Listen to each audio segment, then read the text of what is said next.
J'ai donc décidé de rejoindre ma meilleure amie Karen pour un séjour de 3 jours chez sa grand-mère. Sa grand-mère vit près d'un endroit appelé Tuba City en Arizona, au milieu de nulle part mais entouré de maisons rurales. Nous allons à l'université ensemble et je voulais en savoir plus sur la tradition navajo. Le premier jour de notre séjour, c'était plutôt calme, rien d'extraordinaire. Mais sa grand-mère, pas si âgée, environ 67 ans, a dit qu'un chien errant était sorti de nulle part et qu'il ne voulait pas s'en aller. Pour moi, il avait l'air plutôt étrange. Noir, pelage hirsute, on aurait dit un mélange entre un berger allemand et un labrador. Ce soir-là, nous regardions un film dans le salon avec de grandes fenêtres qui donnaient sur l'avant de la maison où les voitures sont garées, avec les rideaux grands ouverts. La grand-mère était dans la cuisine en train de préparer le dîner et nous regardions un film. À côté de la fenêtre se trouve une bibliothèque de taille moyenne où sont rangés les DVD. Karen est allée ranger un DVD que nous venions de regarder, mais elle a paniqué parce que ce chien errant nous regardait à travers la fenêtre, debout sur la boîte à bois à l'extérieur. Ce n'est pas quelque chose que font les chiens normaux, ni de mon point de vue, ni du sien. Habituellement, mon chien qui est un chien d'appartement gratte la porte pour qu'on le laisse entrer. Ces chiens-là ne sont pas des chiens d'appartement, et les chiens à l'intérieur de maison sont mal vus dans la tradition navajo. Ils sont censés protéger la maison et le propriétaire. Les autres chiens semblaient ne pas s'en approcher. Karen a ouvert la porte et lui a crié de quitter la boîte. Il s'est enfui derrière l'abri de jardin. Nous sommes allés à Tuba City pour faire des courses, puis nous sommes revenus à la maison. Le chien était introuvable, rien d'anormal. Vers 5 heures, nous avons entendu quelqu'un essayer d'ouvrir la porte. Nous avons regardé dehors car nous n'avions pas entendu de voiture et aucun chien n'avait aboyé. Nous avons regardé la porte par la fenêtre du salon et nous avons vu le chien qui essayait d'ouvrir celle-ci avec ses pattes. Il les enroulait autour de la poignée en laiton de la porte. Il se tenait sur ses pattes arrière. J'ai trouvé ça bizarre, mais je n'étais pas vraiment effrayée. Karen l'était. Elle a ouvert la porte et l'a chassé. Nous nous sommes préparés à aller nous coucher. Nous avons dormi dans la chambre d'amis car il y avait 2 lits. Une fenêtre avec des rideaux s'est légèrement ouverte. Nous avons éteint la lumière, mais quelque chose a retenti sur le toit. Des bruits de pas, des grattements et des halètements.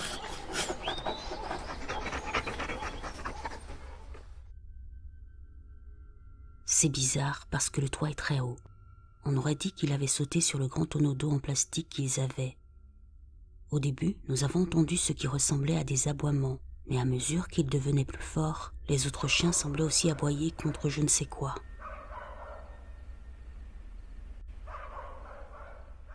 Tout à coup, quelque chose a couru autour de la maison en aboyant, et ce n'était pas un chien, ce n'en était pas un.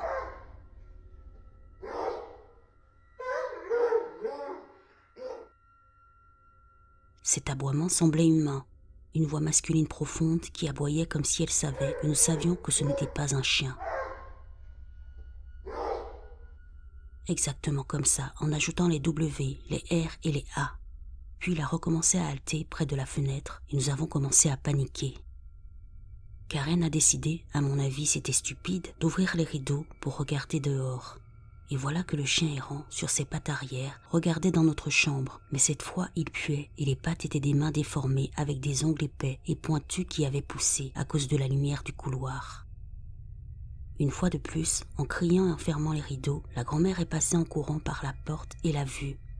La première chose qu'elle a faite a été de prendre des cendres dans la cheminée, de charger 3 balles dans le fusil de chasse qui se trouvait sous son lit, de se bénir en navajo et de sortir pour tirer. Elle a crié en navajo que cette chose n'était pas la bienvenue ici et qu'il fallait la faire déguerpir pour qu'elle aille s'attarder ailleurs. Les 2 étant traditionnels, le lendemain, elles ont appelé un guérisseur pour qu'il vienne et qu'il mette du cèdre dans la maison. Il a prié pour tout le monde avec de la fumée de cèdre et une plume d'aigle, a béni l'endroit, nous a fait manger des herbes amères et m'a donné une pointe de flèche. Apparemment, je devais en porter une pour me protéger. Il semble que ça fonctionne assez bien. Le guérisseur a dit que ce chien était un skinwalker. Le corps du chien errant qui a été tué par le skinwalker a fait illusion pour que nous ne sachions pas qu'il ne s'agissait pas d'un vrai chien. Il a également dit que ces êtres ont tendance à blesser des gens en utilisant une sorte de paille d'os humain. Ils crachent sur quelqu'un en y introduisant des os humains. Les médecins ne peuvent pas le détecter, mais ce jour-là, le guérisseur a retiré un morceau de crâne humain de l'épaule droite de la grand-mère, assez gros, environ 4 cm de long et 1 cm d'épaisseur. C'était réel, parce que nous l'avons vu le retirer hors de son corps.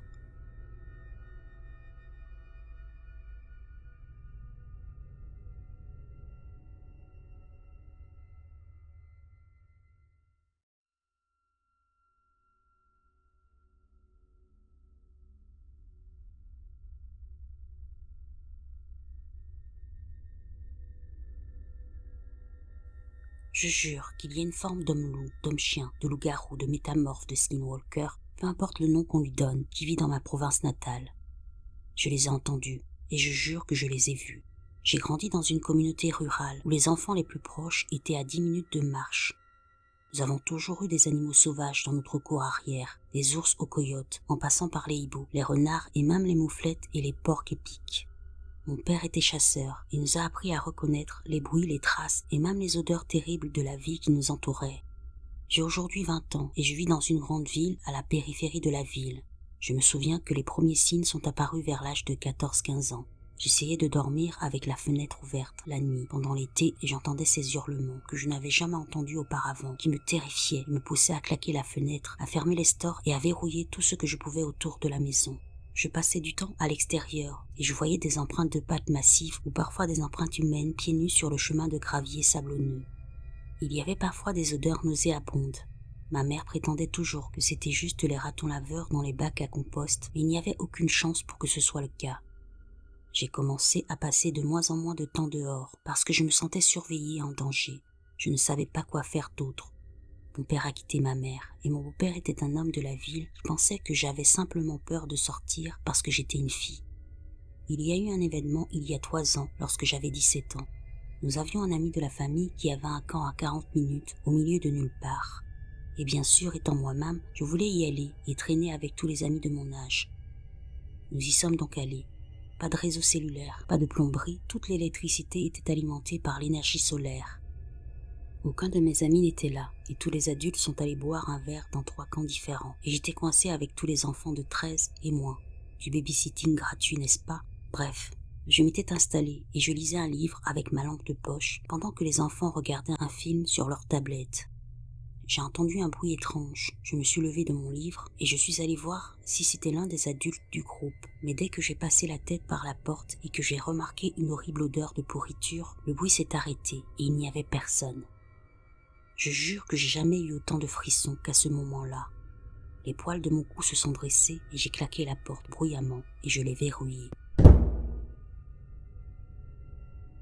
Le soir, quand les adultes sont revenus, nous nous sommes mis à 2 pour aller aux toilettes avant de nous coucher. Bien sûr, moi et l'ami de la famille étions les 2 derniers à y aller. J'avais fait ce qu'il fallait et j'attendais mon ami. C'est alors que les brindilles ont craqué et que les frissons sont revenus. J'ai vu un mouvement, une grande forme sombre, presque noire, semblable à celle d'un chien dans la lisière des arbres. Je me suis figée. Il s'élançait dans tous les sens, si vite que je n'aurais pas cru à cette vitesse si je ne l'avais pas vu. Mon ami est sorti des toilettes extérieures et le loquet a attiré mon attention sur elle. Elle s'inquiétait de ma pâleur, mais quand j'ai essayé de la lui faire remarquer, elle avait disparu. Nous sommes rentrés à l'intérieur et toute la nuit, j'ai entendu des hurlements, des aboiements et des bruits venant de l'extérieur qui me rappelaient le rire des hyènes. Mais de temps en temps, il y avait cet horrible hurlement profond et haché. Un son qu'aucun coyote ne peut produire, et ce n'était pas le cri d'un lapin mourant ou le rire d'un renard. Ce n'était pas naturel, il était tordu.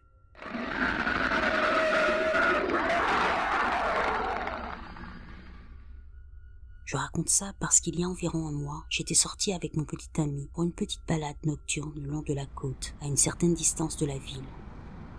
Alors qu'il conduisait et que nous parlions, nous avons tous deux vu quelque chose d'énorme. C'était sombre, d'une couleur presque noire, une structure semblable à celle d'un chien. Il y avait dans l'air une odeur affreuse et inoubliable. Nous avons tous les deux crié et nous sommes partis en trombe.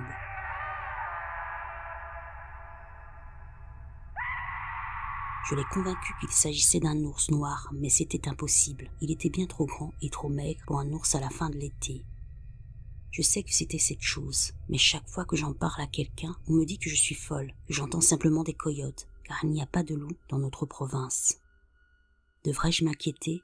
Avoir peur? Nous vivons près de la ville. Je ne pense pas que les coyotes nous suivraient ici, mais je ne peux pas m'empêcher d'être anxieuse. Suis-je folle? Quelle est cette chose?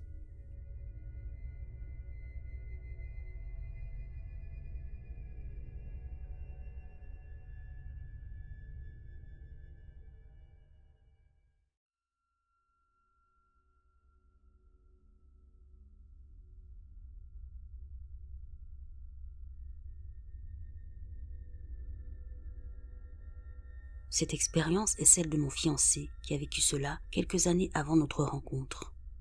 Il était sorti la nuit pour promener notre chien, le sien à l'époque, dans le quartier de ses parents, dans le sud-est de la Louisiane, d'où nous sommes originaires. Il faisait sombre, et dans la rue de ses parents, il n'y a que 2 lampadaires, à une intersection environ un demi-pâté de maison de leur maison, et un autre au bout de la rue, quelques pâtés de maisons plus bas. Il est arrivé jusqu'au premier lampadaire avant de voir quelque chose dans la rue, penché en train de fouiller dans les poubelles du voisin sous la lumière suivante.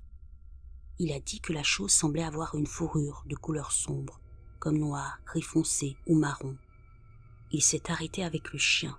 Cette chose les remarque sous le lampadaire et se redresse. Il a dit qu'elle mesurait soudain environ presque 2 mètres de haut et que ses jambes se pliaient dans la direction opposée à celle où les jambes humaines se plient au niveau du genou. Ses bras étaient longs et maigres et se repliaient devant lui, un peu comme un T-Rex. Puis il a commencé à s'approcher d'eux en marchant lentement.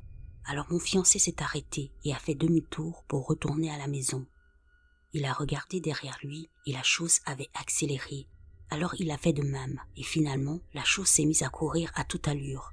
Alors il s'est mis à courir vers la maison, entraînant le pauvre chien derrière lui, et il pouvait entendre ceux qui étaient en train de battre le pavé derrière eux. Il a sauté le fossé, a couru dans la cour et est entré dans la maison.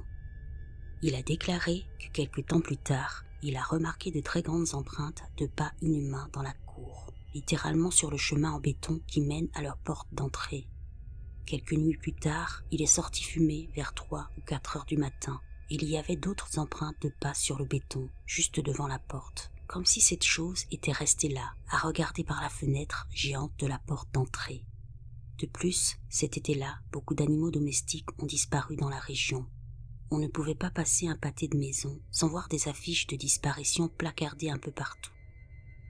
Nous n'avons aucune idée de ce qu'était cette créature, et il ne l'a jamais revue par la suite. Les disparitions d'animaux ont cessé peu après. Nous en avons parlé plusieurs fois et nous essayons de comprendre depuis des années.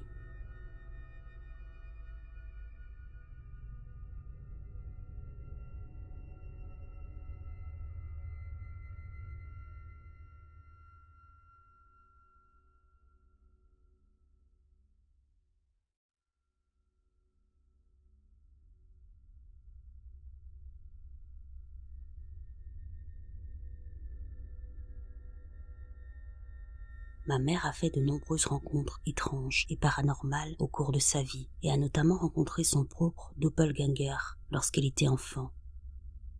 Elle m'a raconté beaucoup d'histoires et j'ai grandi en les entendant, les tasses volantes dans sa chambre et l'aspirateur qui fonctionnait tout seul quand elle était petite. Cependant, il y en a une qui me déconcerte encore aujourd'hui. Il y a des années, avant ma naissance, j'ai 18 ans, donc ça fait un bon moment, ma mère était restée chez sa meilleure amie pendant un certain temps.